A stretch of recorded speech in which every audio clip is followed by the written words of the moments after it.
Hey guys, with November just 5 months away, today I will be updating you guys on the 2022 House elections, looking at some of the latest forecasts that have come out for these races, as well as looking at the Politico Redistricting website here, where they rate how the changes as a result of this redistricting cycle will affect either party. I think this one is much better than 538, so today I will also be going over this and how Politico rates the changes that we have seen in the congressional maps. And so before we get started, make sure you join my Discord server if you have not, the link to which is at the very top of the description below, where you can stay updated on the 2022 House races.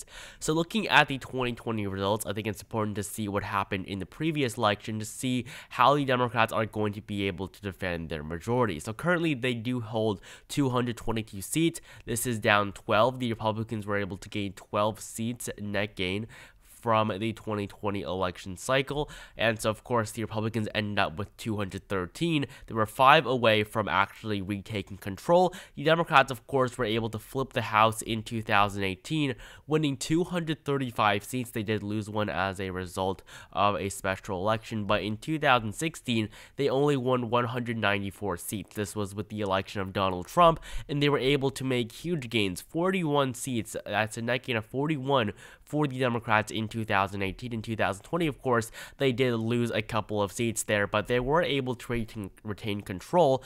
But if you do look at the 3 seats that the Democrats flipped, you'll notice that one of them was in the state of Georgia. This was really the only flip they actually had. These two in North Carolina in the 2nd and 6th districts, this was only a result of the fact that the North Carolina Supreme Court ordered that these districts be redrawn because they were just way too gerrymandered before in favor of the GOP. So the Democratic Party really only had one game. These two are essentially given to them, and if you look at the 7th district of Georgia, you will see that Carolyn Bordeaux did not win against an incumbent. This was an open race to begin with. So the Republicans did not lose a single member of the House in 2020. This of course was different on the Senate level. However, the Democratic Party did not have too impressive of a showing last time, and looking at how things are going in 2022, I think that it will be very difficult for Democrats to retain their control in a year where Joe Biden has an approval rating currently of barely over 40%.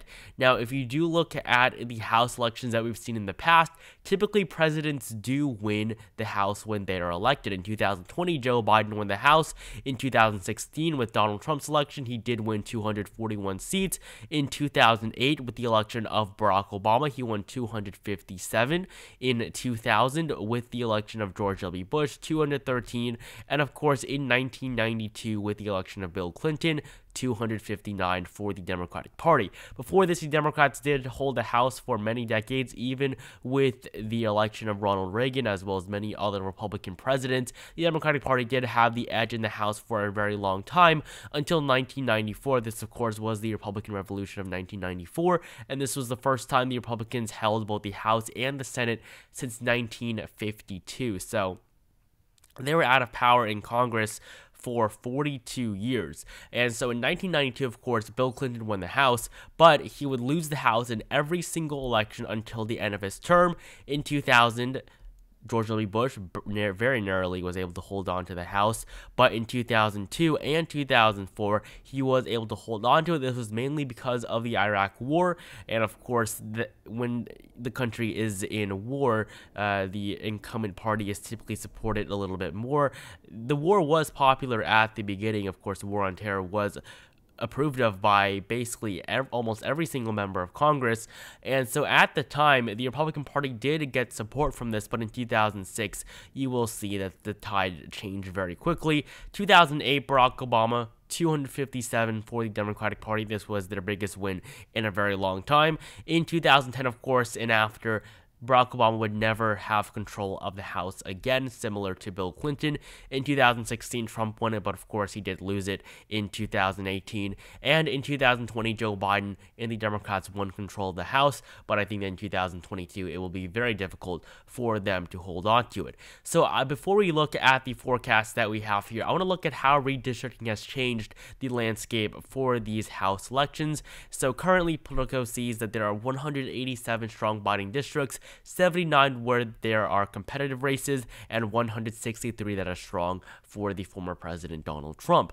And looking at this sort of map here, you will see that Louisiana has not confirmed their final map. They did approve a previous proposal, however, that one was struck down by the Louisiana Supreme Court. So we are still waiting on them to adopt a new map. And even if they do, these maps do have a chance of getting struck down later. So even if these maps are in use for 2022, we may see these maps change like we saw in North Carolina for the 2020 election cycle. So looking at the states in which we've seen big changes in, starting off with the state of Arizona, we do see a small boost for the Republicans. This is because one strong Biden district was removed, and basically Politico uses the margin that we saw for Biden or Trump in the 2020 election. I think that is a much better indicator than partisan lean, because partisan lean tends to favor one party or the other incorrectly, because of course many people do not actually vote for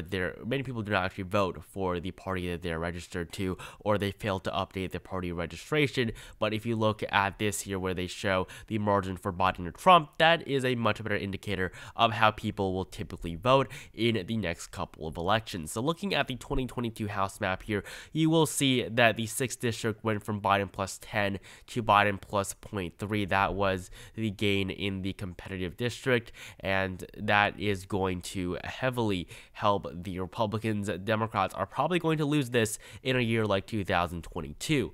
The next state I want to look at is the state of California. We do have a big boost for the Democratic Party, although you really won't see it in this map here. So 44 that are strong for Biden went down to 43.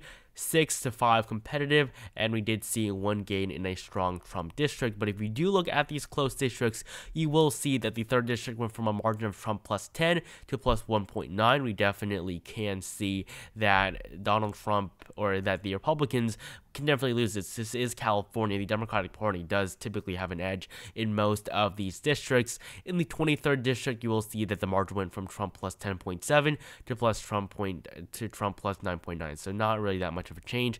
But if you do come down to the Los Angeles area, you will see the 41st district went from 7.5 to just plus 1 for Trump, while in the 40th district, you did see a little bit of a gain there for the Democratic Party. So looking at this map, I think that the Democrats will be able to benefit here, with many of these competitive districts favoring them a lot more than before, and many representatives like Mike Garcia that represent the GOP are going to face a very tough re-election cycle this year.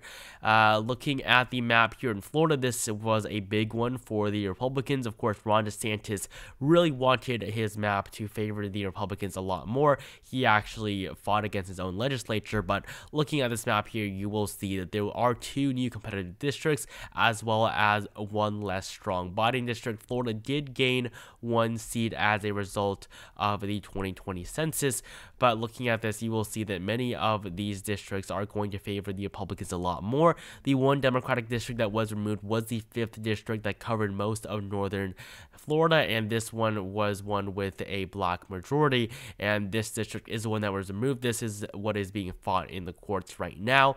But if you do look at many of these competitive districts, you will see that the Republicans do have an edge in almost all of them.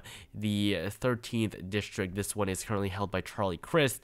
You'll see that it went from Biden plus 4.1 to plus 5.8 for Trump, as well as the 7th district, a 15% switch in favor of the Republicans. The 21st district stronger for the Republicans as well as the 28th district. So in every single one of these competitive districts, the Republican Party has an edge, and so that makes it they can potentially win 20 out of the 28 seats in a state that Trump only won by 3%, and this really is a huge boost for the Republicans, probably their biggest gain as a result of the redistricting cycle. In the state of Georgia, we also have a small boost for the Republicans. This is because they did remove 1 seat from the Atlanta area. This one, the 7th district, was flipped in favor of the Democrats in 2020, but as you can see here, previously there were 5 seats surrounding Atlanta.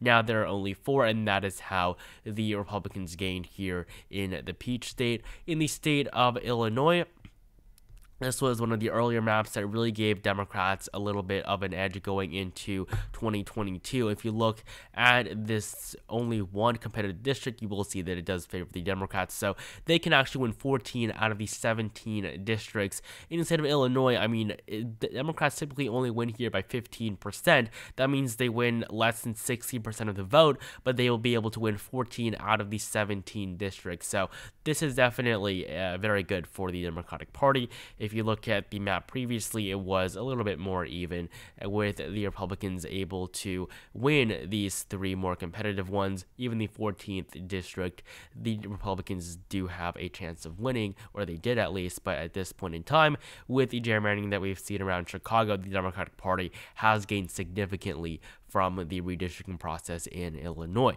Now, moving down to Montana, nothing too much here. It is just the fact that they did add a new district because Montana did gain a seat for the first time in a very long time.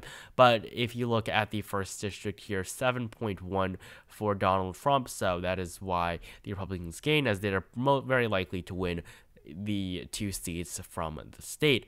The state of North Carolina, we have a small boost for the Democrats once again. This was because, again, the Supreme Court struck down the new Republican map, and so that is why the Democrats were able to see a more favorable map as the map was redrawn.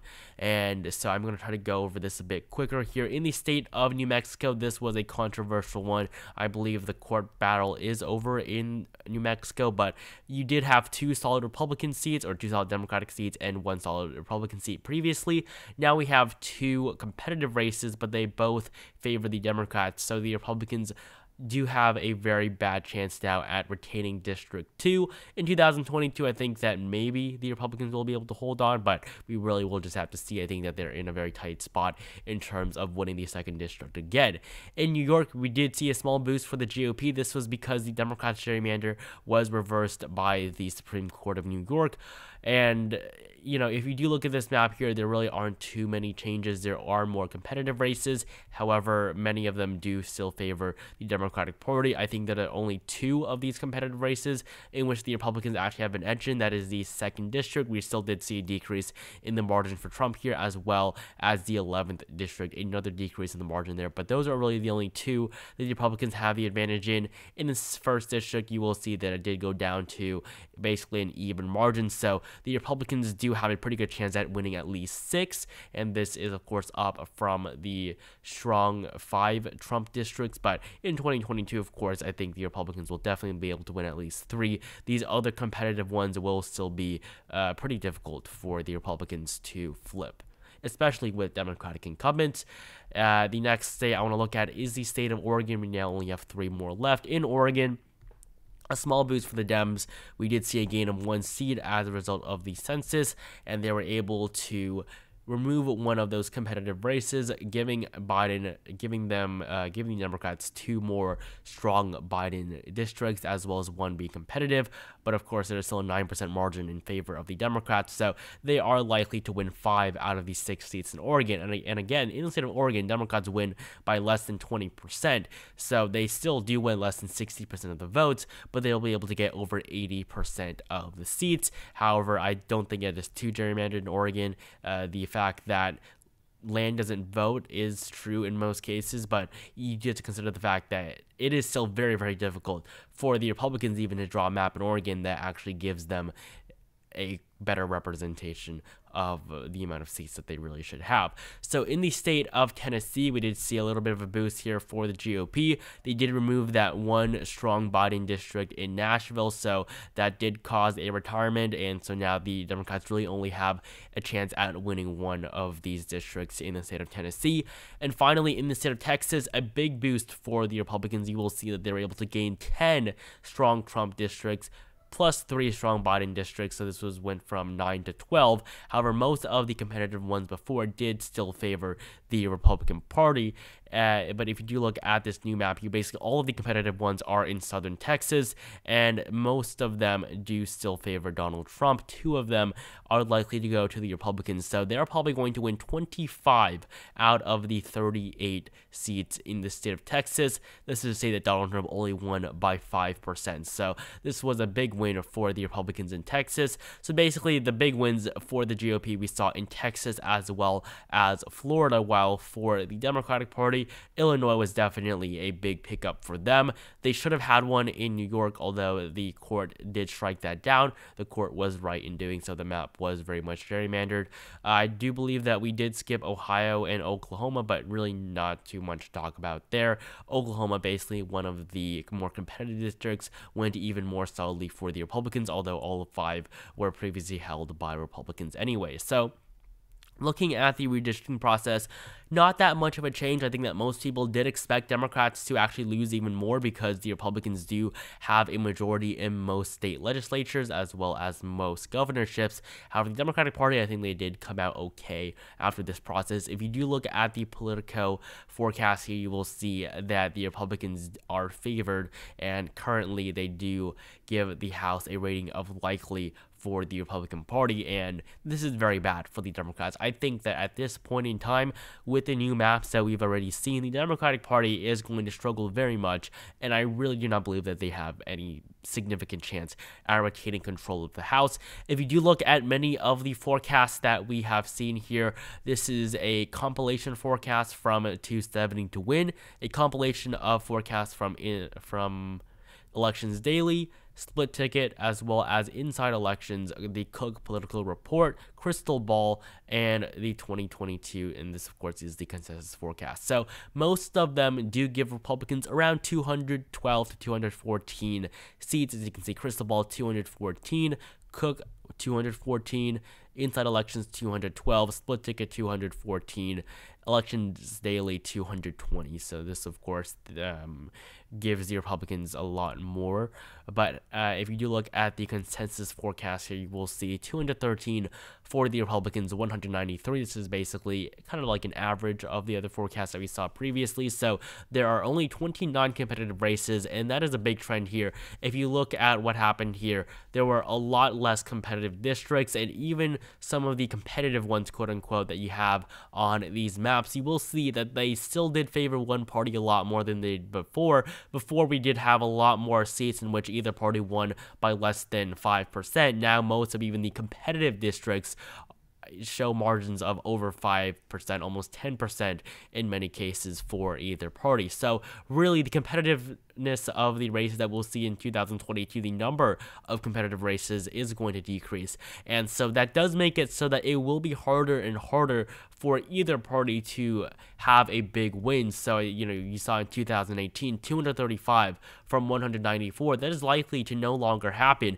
And in 2012, the redistricting process made it even harder for parties to win big as well. Of course, in 2008, 257 for the Democrats, up from 233. So the fact that the Democratic Party won 257, that is going to be a lot less likely, even if Democrats have the popularity that they did with the election of Barack Obama. So I think that with these new maps, it is going to hurt the competitiveness of the future House elections. However, if you do look at the 2022 race, you will see that it is pretty much a guaranteed win at this point for the Republican Party. 5 away from actually winning the majority with the consensus map. 29 competitive races. I mean, the Republican Party, they can definitely win 5 out of the 29 competitive races. If you want to look at the map with just the solid colors, you will see here, of course, most of the land area is filled in by Republicans, but if you look at the map here with the margins, you will see that most of them are very solid for either party.